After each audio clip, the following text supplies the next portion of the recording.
This is the first match in my series which I will call Filter Challenge. The idea is to get as many wins with the following conditions. I play with every killer in a row, and I play with the empty build and try to make a 4K. If killer does not make a 4K, he does not proceed into the next round. If he does manage to 4K, he goes into the next round, and this system creates a very difficult challenge to get a lot of wins. In this match I got a very bad map, which I don't like and I don't have enough mobility for, but I start with a Trapper, which is my favorite character, and I hope that it will compensate. I'm going to publish all my games and voice over them to discuss different things, like where I was confident, where the mistakes were made. For example, now I'm in a good situation because I'm disturbing 3 people at once, and with Trapper I usually play like that, like hit and run or just scare and run.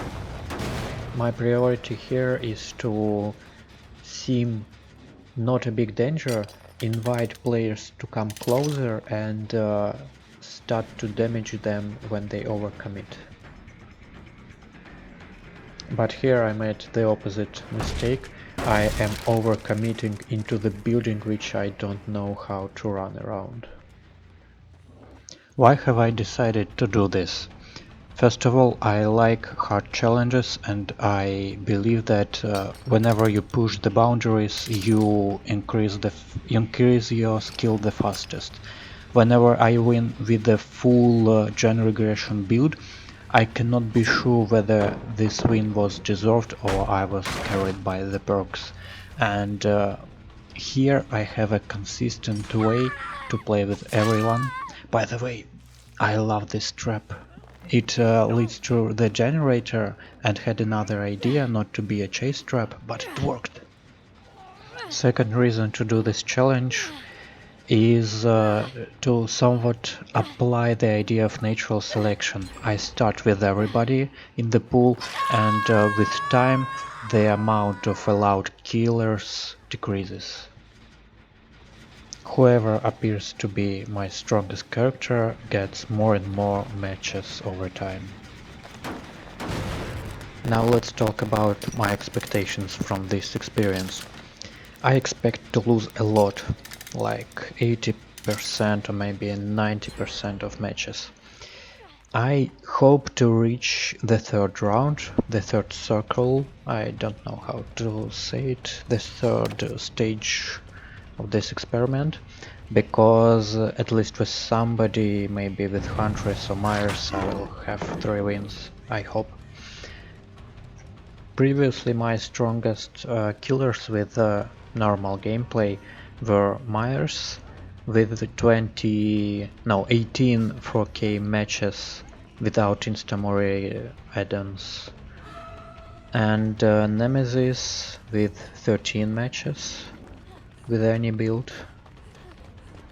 Look how they defend this girl.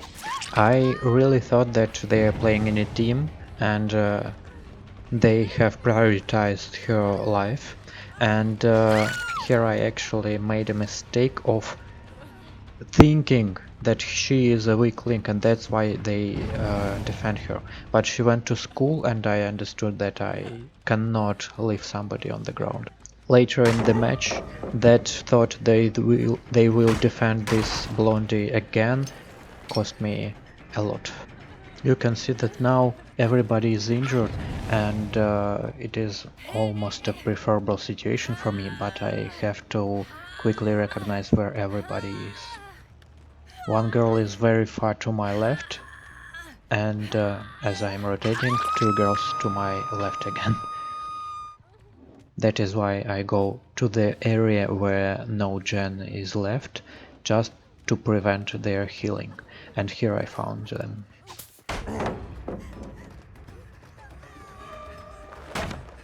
This fragment shows my playstyle the best.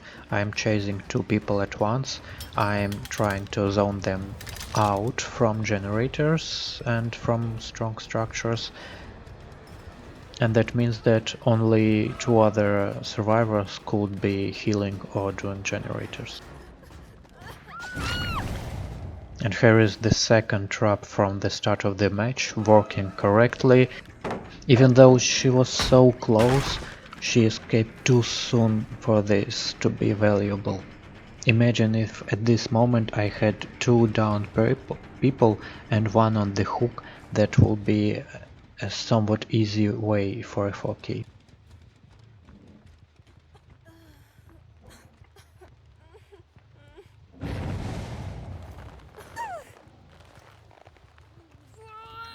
You can notice that now all three of them will be healthy. That means that they are healing together, and I will find them in the exact spot under the hook. That's my idea was.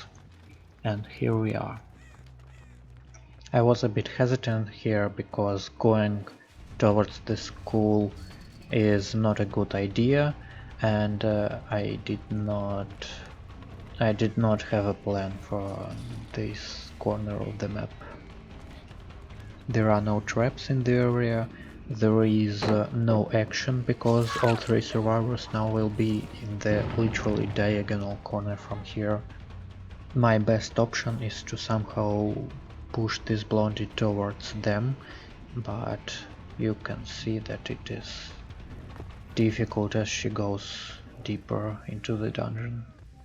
I dropped in the hole a bit late, and that is what confused her. She didn't expect the timing. When she was downstairs, she saw me not coming right after her, and she assumed that I am going from top. Having some inconsistencies in your pathing sometimes pays off. I should be camping at this point. Don't know where anybody is. Out of curiosity, making stupid traps. Being overall indecisive because why do I place traps if I'm not going to stay there and push people into those traps? I think I was just afraid that this gen is almost done, and that was a completely wrong assumption.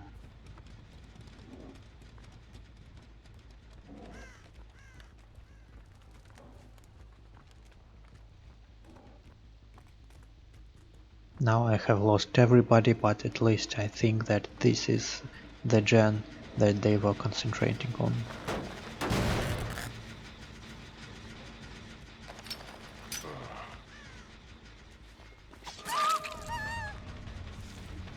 Here I present to you Mega Mind Game, the widest roundabout.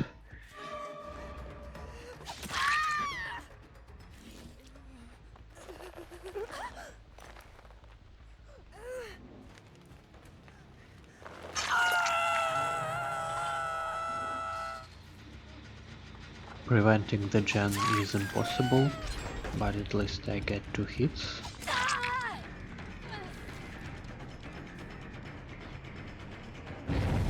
The girl was unhooked, so I can disturb them, but I had a bit of lag and could not fit the door. I heard that somebody is running back to the back of the school, and here is the down.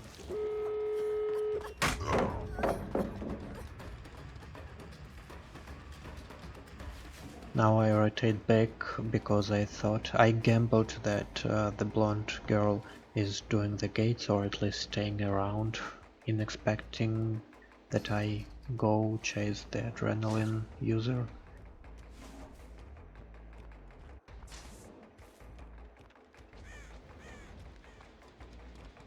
Now I'm going diagonally to prevent them from going to the gate and put them back into the map.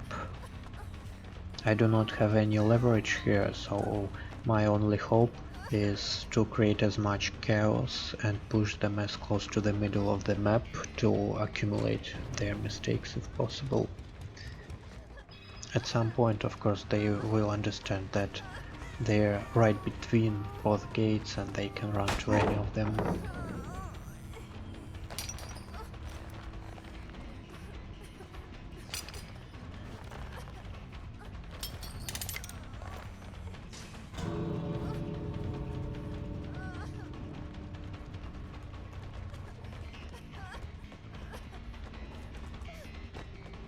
As you see, both my traps which are in the area are not useful because they are for the hook.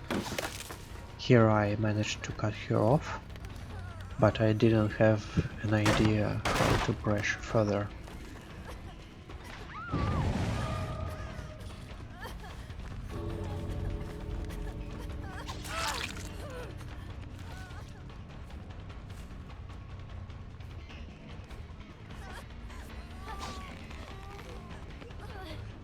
I have lost. The killer will not be available in the future rounds, but I think I had a lot of fun because I had a moment where I was close. The next killer to play will be Wrath, again with the empty build and a lot of difficulties.